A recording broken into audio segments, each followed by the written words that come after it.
자, 오늘 10월 14일 금요일 시장 증시가 이제는 진짜로 저점일까 하는 기대가 될 정도로 반등이 강하게 나오고 있습니다. 어제 미국 CPI 발표 후에 나스닥이 난리가 났었는데 저는 초반에 3% 폭락이 나오는 것을 보고 내일 손해 좀 보겠구나라 생각을 하고 일찍 잠들었는데 일어나니까 반전 드라마가 펼쳐졌습니다. 저도 최근에 계획을 했던 신용장고 매매 방법으로 분할로 첫 번째 접근을 한 상태인데 사실 지금 증시가 더 떨어진다 하더라도 그렇게 겁이 나진 않았습니다.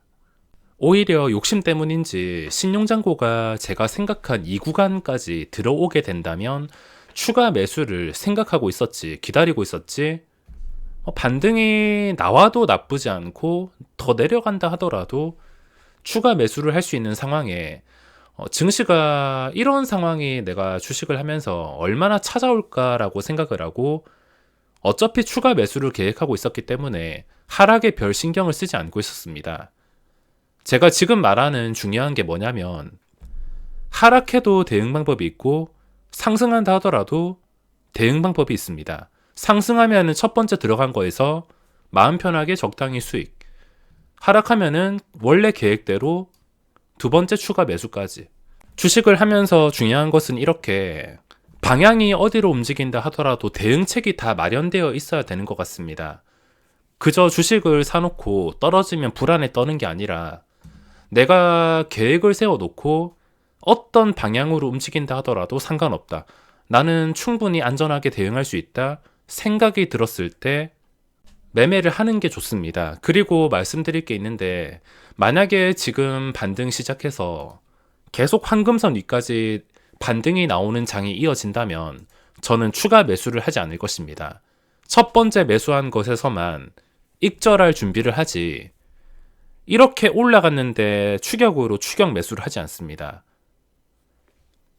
추가 매수는 내가 이렇게 매수했는데도 반등이 거의 없이 떨어질 때 그때 추가 매수를 하는 것이지 이미 반등이 강하게 나온 다음에 다시 떨어지는 것은 추가 매수하지 않습니다. 반등이 나오면은 익절하고 다시 떨어지면은 다시 뒤로 물러서서 계획을 새로 세우면서 첫 번째 진입을 시도하는 것이지 두 번째 진입은 강한 반등에서 다시 떨어질 땐 하지 않습니다. 지금 시장에서 주목해야 될 것은 신용장고와 거래대금과 수급 세 가지입니다. 오늘 수급부터 보면 최근에 이상하게 증시가 안 좋았음에도 외국인의 순매수가 끝까지 이어지는 것을 보니까 제 첫 번째 매수가 여기서 신뢰를 얻었습니다. 외국인이 계속 무자비하게 매도하면은 조금 더 저점을 낮춰서 잡아볼까 생각을 했겠지만 이 외국인의 꾸준한 순매수가 신뢰를 줬습니다. 현재 수급 상황 나쁘지 않습니다. 쓸데없는 수급이 대량 들어오는 것도 아니고 수급은 아주 양호하게 오늘 반등해서 마무리해주고 있습니다. 만약에 오늘 시장에서 또 쓸데없는 수급이 저번처럼 하루에 6천억 원 이렇게 들어왔다면 또 나갈 준비를 해야 되는 그런 상황에 대해서 계산을 해야 되니까 오늘 수급은 쓸데없는 수급이 그렇게 많이 섞이지 않았기 때문에 저는 좋다고 생각을 합니다. 그리고 거래대금을 보면 거래대금이 쉽게는 회복되지 않을 것 같습니다. 시간이 좀 소요가 될 것 같은데 이건 그냥 천천히 잊고 계신다고 생각을 하시면 될 것 같으며 잊고 있다가 갑자기 코스닥이 평균 거래량보다 더 눈에 띄게 증가하는 모습이 보인다. 그때는 진짜 바닥으로 생각해도 될 만큼 거래대금이 정말 중요하기 때문에 오늘 거래대금이 특이사항은 없지만 혹시나 시간이 지나가지고 코스닥에서 하루 거래대금이 다시 6조 원까지 올라오고 6조에서 7조 올라온 수치 그대로 유지하면서 점점 거래대금이 늘어나간다, 활발해진다, 종목들이 많이 나온다, 그러면은 그때부터는 또 적극적인 매매를 할 수 있을 것 같습니다. 하지만 지금 방심하지 말아야 될 한 가지가 나스닥이 어쨌든 황금선 아래에 있습니다. 오늘 또 2%, 3% 올릴지 아니면 오늘 어제 올랐던 폭을 그대로 반납할지는 모르지만 지금 나스닥이 위험한 변동성이 지속이 되고 있기 때문에 나스닥이 변수라고 할 수 있겠습니다. 제가 이때까지 하락장을 분리하고 살아남을 수 있었던 게 아주 기본적인 황금선과 그 밑에서 평소에 보기 힘들었던 위험한 변동성이 나오는지를 확인했기 때문에 하락장을 피할 수가 있었습니다.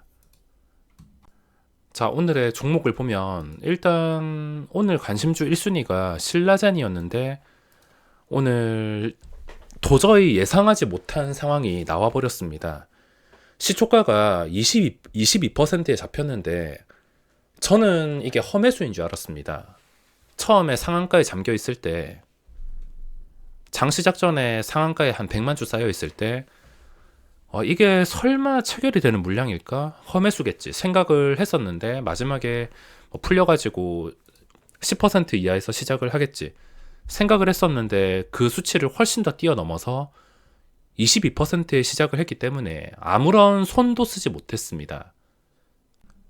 이런 상황이 주식시장에서 별로 찾아오진 않지만 어제 상따하신 분들, 호가 단위가 변하는 10,000원 근처에서 매수하신 분들은 초대박이 났습니다.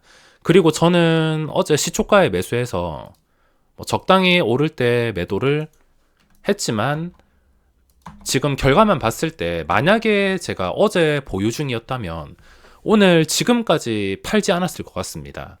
만약에 보유했다면 시초가 자체가 높고 시작하자마자 수급이 어떤 식으로 뜨는지 보고 판단을 할 수가 있는데 이건 시작하자마자 바로 급등이 나왔기 때문에 어제 보유를 했으면은 오늘 상한가까지 먹고 아마 다음 거래에서 전량 매도를 했을 것 같습니다. 근데 보유를 한 게 아니라 또다시 신규로 단타를 칠 입장이었기 때문에 오늘 아무것도 할 수가 없었습니다. 외국인의 목적이 뭔지 모르겠지만 또 집중한다면은 3거래일까지도 활용을 할 수가 있겠는데 저는 제 그릇이 여기까지이기 때문에 그냥 신라젠은 영구 삭제를 하겠습니다.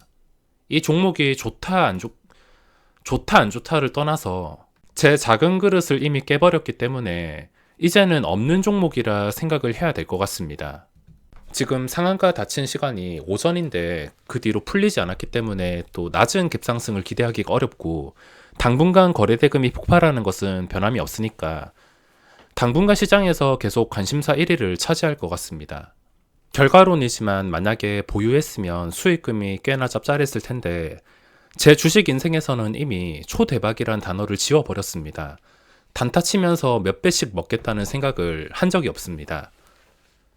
몇 백씩 먹는다는 것은 꿈의 수익률인데 현실을 받아들이고 그냥 평소에 적당히 먹을 수 있는 자리에서 1, 2%씩 떼고 있으면은 아주 가끔씩 나오는 이벤트나 상황에 따라서 한순간에 10%, 20% 먹는 상황이 나오기 때문에 거기에 충분히 만족을 할 수가 있었습니다. 주식은 자신의 그릇만큼만 적당히 해야 됩니다. 결과만 보고 이거를 지금까지 놔뒀으면 3배 먹었을 텐데 4배 먹었을 텐데 해봤자 다음에 줄 때 못 먹는 상황만 만들지 욕심은 적당히 두시기 바랍니다. 저의 오늘 매매 계획이 원래는 신라젠이었는데 오늘 상장한 OSP를 오전에 잠깐 몇 초 매매하다가 나왔습니다. 아무래도 시가총액이 작은 상황에 잠깐 반짝이면서 주목을 받을 수 있게 시초가가 낮게 떴습니다. 시가총액이 작아서 너무 뻥튀기 되는 건 아닐까 생각을 했었는데 한 50% 이상 되면 이것도 하지 않으려 했는데 30%에서 시작이 되었습니다. 그래서 잠깐 몇 초 만에 단타하고 오늘 하루 종일 OSP 그 뒤에도 몇 번 빠지지 않길래 황금선 위로 올라오길래 몇 번씩 찔러보다가 매매를 마무리했습니다. 비슷한 예시가 이노룰스가 너무 잘 되었기 때문에 몇 초 단타를 하면 충분히 먹을 자리를 만들 수 있다 생각을 했습니다. 그렇게 따지면 신라젠도 역시 세 번째 날에 몇 초 단타 정도야 할 수 있겠지만 이미 제가 생각한 구간을 지나갔다면 손을 대지 않는 게 마음 편한 것 같습니다. 지금 분위기가 그래도 살아있는 게 이노룰스가 오늘까지 하락하고 있지만 아직까지는 한 방에 회복할 수 있을 만큼 완전히 죽진 않았다 생각을 하고 있습니다. 신규주가 원래 변동성이 심하기 때문에 완전히 붕괴가 되지 않는 이상, 완전히 붕괴란 한 여기까지, 이쯤까지 붕괴가 되는 게 아닌 이상은 뭐 언제라도 수직으로 올릴 수가 있는 힘이 있기 때문에 아직까진 분위기가 살아있다 볼 수가 있습니다. 그리고 OSP가 10,000원을 깨긴 했는데, 이것도 혹시 다른 신규주처럼 최근에 신규주가 어떤 식으로 움직였냐면, 음봉이 좀 크게 나온다 하더라도 그 다음에 살리는 캔들을 몇 번씩 보여준 종목들이 있어서 첫날에 하락했다고 끝이 아니라 두 번째, 세 번째, 최소 일주일 정도는 주가가 반등할 수 있는지를 보고 판단을 해야겠습니다.